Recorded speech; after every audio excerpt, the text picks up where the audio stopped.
So this is section A. We're going to start with the top marker lights, also known as clearance lights, which are the proper color amber. They're not cracked, they're not broken, they're secure, and they're working. Then I want you to go to both of your fender mirrors and grab them. Our fender mirrors are secure, they're not cracked, they're broken, they're properly mounted on both sides.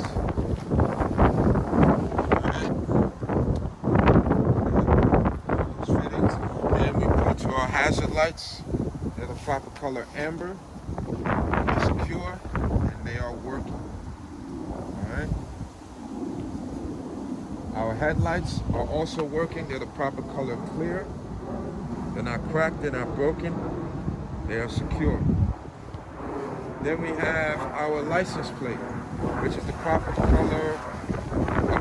It's properly mounted, it's secure, no missing hardware, and it matches the paperwork inside my end cap. Alright. Then we have under the truck. Under the truck, I see nothing leaking, hanging, or smoking. My tractor's not leaning from one side or the other. If it were, that means it's a bad suspension or a slow tire leak. Now we're going to proceed to open up the hood. What I want you to do is pull this lever down right here. Pull it down.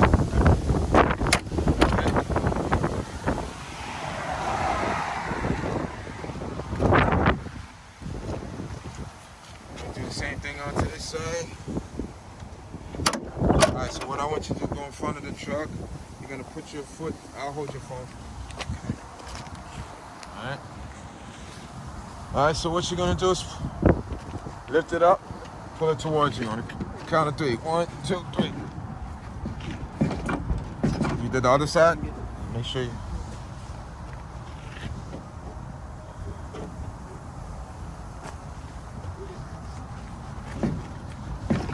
There we go. This is 11 or the 12? 11. Oh, okay, yeah. Alright, so on this side, we're only going to do one thing. Alternator. My alternator is not cracked or broken. It is secure and it's belt driven. Anything belt driven, you'll touch the belt. The belt cannot have any more than 3/4 of an inch of play. It is secure and good condition. The wires leading to, or the lines leading to and from my alternator are not ripped, torn, cut, cracked, illegally taped, or spliced. There's no metal showing. It's secure with no missing hardware. My alternator provides electrical charge for the electricals and my battery. As a general overview, I see nothing leaking, hanging, or smoking. Alright, let's go to the other side.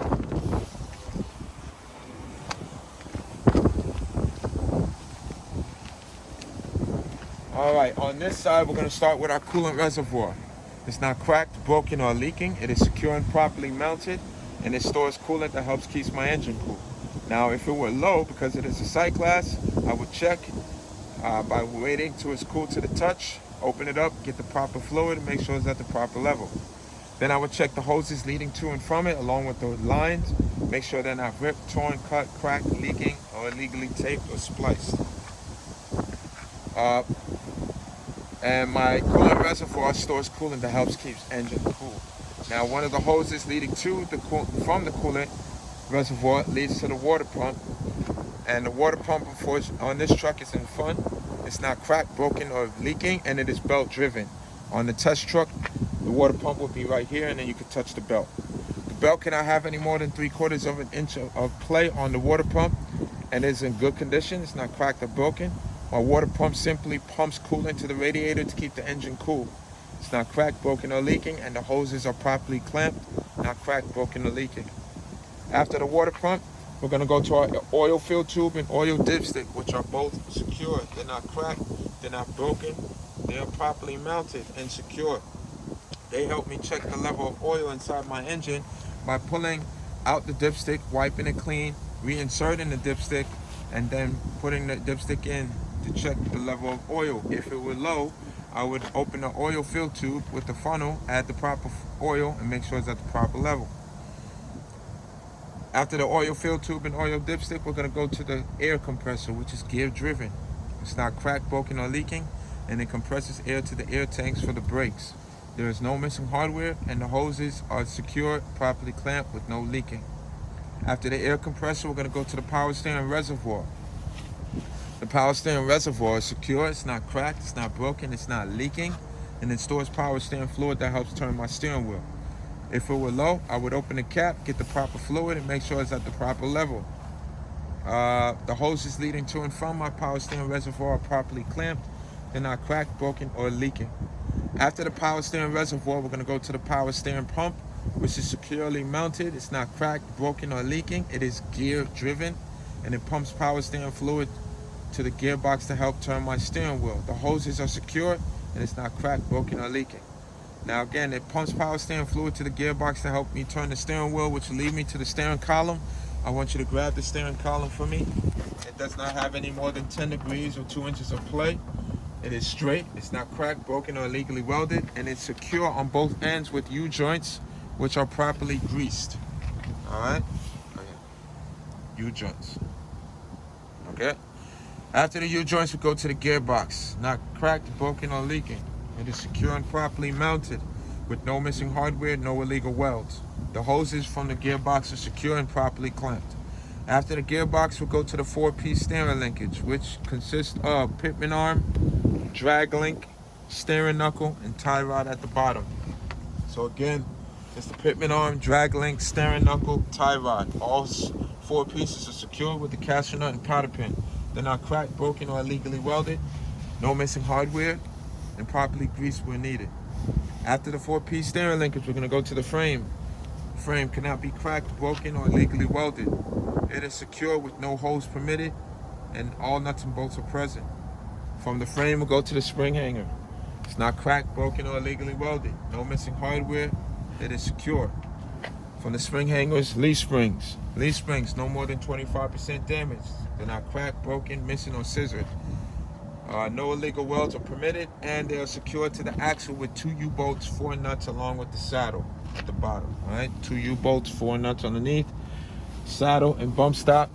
The axle itself is not cracked, broken, or illegally welded. It is secure. No missing hardware. From the axle, we'll go to the shock absorbers, which is right next to it. It's not cracked, broken, or leaking. Upper and lower mounts are secure. No missing hardware. Right after the shock absorbers, go to the ABS line and air lines, which are right next to it. They're not ripped, torn, cut, cracked, or leaking. So again, shock absorber, air line, and ABS lines are properly clamped. They're not ripped, torn, cut, cracked, or leaking. Go in, stay close. So after the ABS line, you're gonna go to the brake chamber right there, which is not cracked or broken or leaking. It's not bent. It is securely clamped with the C-clamp and no missing hardware. Then we'll go to the slack adjuster and push rod, which are secure with the pin and cotter pin. Not cracked or broken. I would check my slack adjuster by chalking the wheels, releasing the brakes, and making sure I had no more than 1 inch of play on my slack adjuster. Then inside right there, we have our brake drum and brake shoes. Both are free and clear from oil, grease, and debris. Not cracked or broken. Our brake drum is round. Brake shoes no more than 25% damage. Also, rim is round, not cracked or broken. It's properly seated and beaded to the inner walls of my tire. There's no leaking, and the inner walls are not excessively worn. Which brings us out to steer tires. These steer tires must match, be the same type, and cannot be recapped or regrooved. They cannot have less than 432 of thread, and I will use a tire thread gauge to make sure they're even in 3 different spots. All right. Outer walls not excessively worn. Rim is not cracked or broken. Properly seated and beaded. Valve stem. It's properly capped. It's visible. It's not leaking. It's secure. And I would use my valve stem to make sure that the pressure in my tire is between 100 to 110 psi when the tire is cold. My lug nuts are not cracked or broken. I see no rust streaks or shiny metal, which means they need to be tightened. My hub seal is not cracked or broken. It's secure with no leaking, no missing hardware. As a general overview of my engine bay, I see nothing leaking, hanging, or smoking. Let's proceed to the 5th wheel. All right, the 5th wheel, our coupling system starts with the air lines and electrical line, which are secured to the tractor first. They're properly wrapped. They're not ripped, torn, cut, cracked, or leaking. All right. And they're not dragging on the catwalk. The catwalk is also free and clear of any debris. It's not cracked or broken. It is secure. Our air lines are secured to the glad hands, which are on this side. The glad hands are secured to the trailer. It's not cracked, it's not broken, it's not leaking. Alright? It is secure. Our air lines are color coded. Red for emergency, blue for service. I would check both airlines the same way by releasing them from the glad hands and making sure that the rubber grommet in between is free from debris, not cracked, broken, or missing, or damaged, but in good condition, not leaking. My electrical line is the green line. I would check by unlatching it, making sure that the 7 pins are not cracked, broken, bent, or missing, and the 7 receivers are free from debris. Alright, then we'll continue on with the apron. Apron is not cracked or broken. No illegal welds, no holes. It is secure. Alright, it's not cracked or broken. Which leads us to the actual fifth wheel. This is a non-sliding fifth wheel, but our test truck is a sliding fifth wheel, and you will see an airline. Alright, that's the only sliding fifth wheel that we have. Now this particular non-sliding fifth wheel is secure, it's not cracked or broken with no missing hardware. The top part of our fifth wheel is the skid plate, which is properly greased, and there's no daylight between the fifth wheel skid plate and the apron of the trailer. The release handles in the locked position, not cracked or broken. My skid plate is securely bolted to the platform with a pin and cotter pin. Alright, the platform is not cracked or broken or illegally welded, no missing hardware. The platform is securely bolted to the frame, which is not cracked, broken, cannot have any holes or illegal welds, and no missing hardware.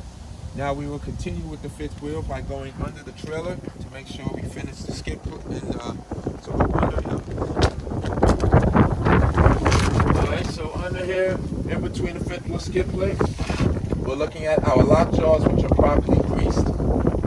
They're not cracked or broken, but locked and secured around the kingpin shank, which is also properly greased. And the kingpin is secured to the apron of the trailer. It's not cracked or broken. As a general overview, I see nothing leaking, hanging, smoking, or out of place. That completes the fifth wheel. Come on in. Alright, so that's A. Just watch that video. You can stop it.